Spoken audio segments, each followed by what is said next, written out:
Hey, welcome back. Today we're going to talk refrigeration. So when I first started overlanding, I'm sure like many of you had the normal cooler, right? So I had a white Coleman cooler. I think it was the Marine version.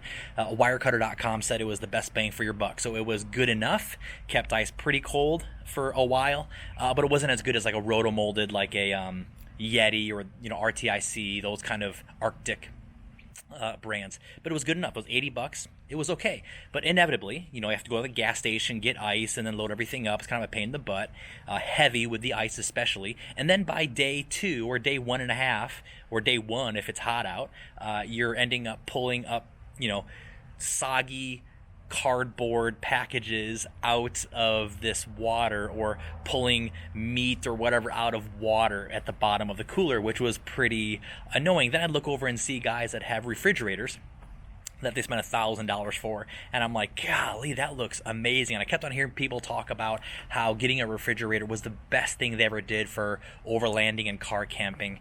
And I was like, yeah, that's great if you had that kind of money. Then it got turned on to a company called Alpicool. And there's all sorts of kind of, I don't want to say Alpicool knockoffs. I think Alpicool itself is a knockoff, but brands, there's a dozen or dozens of them that have very similar, if not identical, products to Alpicool.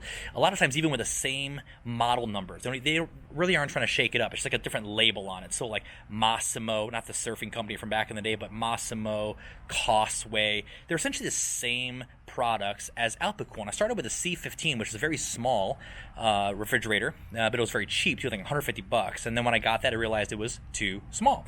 Then I got the C20, which was just a little bit bigger, but still too small. Then I decided to kind of jump into the deeper end, and I got the Alpicool CX40. And I liked it so much, actually, I got a second one. So I had two CX40s, and I'll tell you why I liked it in a second when I show you the unit. But then the craziest thing happened.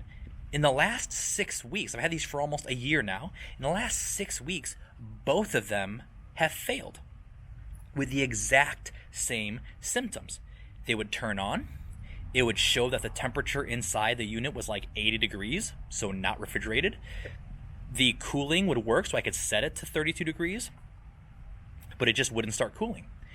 The first one went out, gave it away on Facebook to the Overlanding Facebook group, and then the second one failed just a few days later. And so, what? I decided I'm done with these cheaper things. So thankfully, both of these units failed when I was at home. If they would have failed while we were in the middle of Mojave Desert or off in Anza Borrego somewhere, end of trip, got to go home. That would have been really, really frustrating. Now, to Alpicool's credit, when I reached out to them, they gave me some troubleshooting tips, and I went through those things. They ended up refunding me for both units. So kudos to Alpicool warranty. But here's the thing. I don't want to go through that and wonder, man, is it going to fail on this trip? I just want it to work. The two main things I want in a fridge is it to be reliable and portable. That's it. Reliable, I just want it to freaking work. I don't want to think about it. And I want it to be portable. I don't want it to be super heavy or clumsy or too bulky. I just want it to be portable. And so here's what I landed with. Let me show you the CX40 that's failed now. And then let me show you what I ended up going with. So here we go. Here is the CX40. The reason why I went with this unit is because if you see, it has wheels and this telescoping handle, nifty guy, goes up and down. Pretty cool. So with that, tons of space inside, fairly useless cup holders. And this thing is a bit cryptic to use. Anybody that's used an Alpicool knows these are kind of hard to use, hard to remember. It's got like settings like E1, E2, E8, and they're impossible to memorize what they actually do. This thing failed.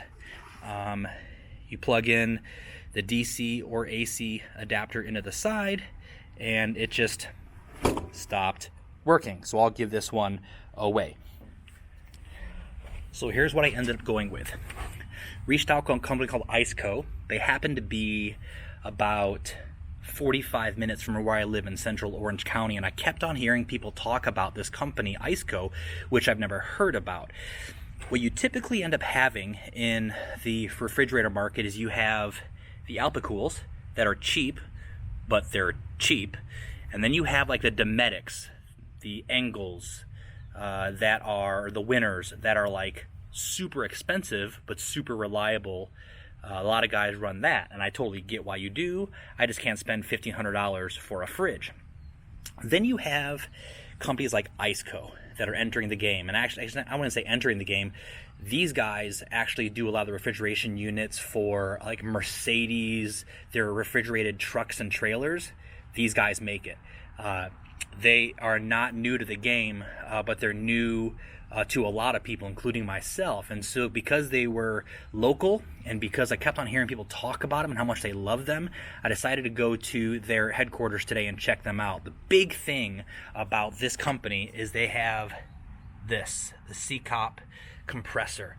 Used to be Danfoss. If you heard Danfoss compressors, that's what you want to go for. German-made, super reliable. Now they're known as ICECO, same company.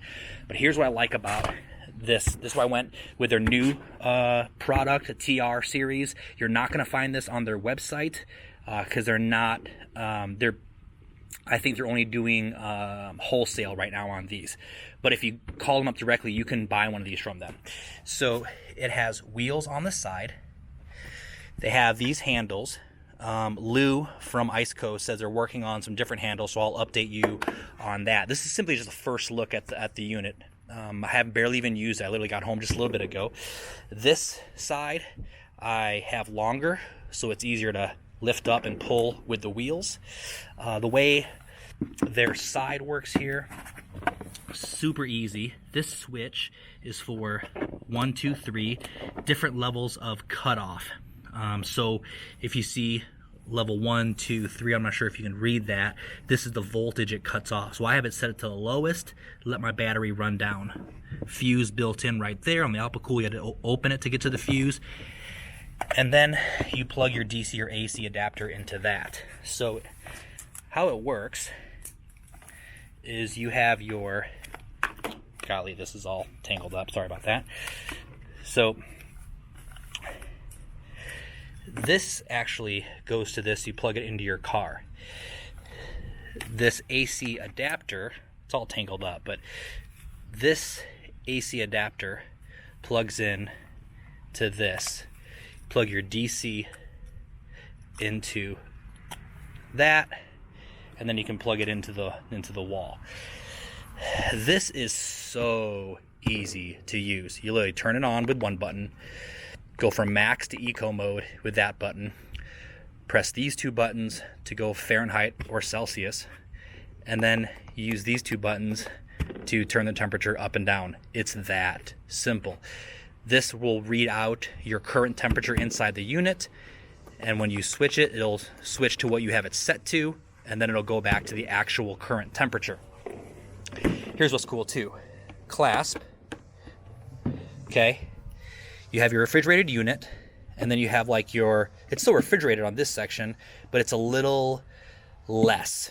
So think produce, apples, maybe some cheeses, that kind of thing that you maybe want your ice cold drinks down here, but you don't need that to be ice cold in here. So this would be slightly less cold. Has a light, which is super handy, especially if you try to are overlanding, cooking, camping at night. This is super convenient to have. It's got a real great seal, actually significantly better than the Alpicool here.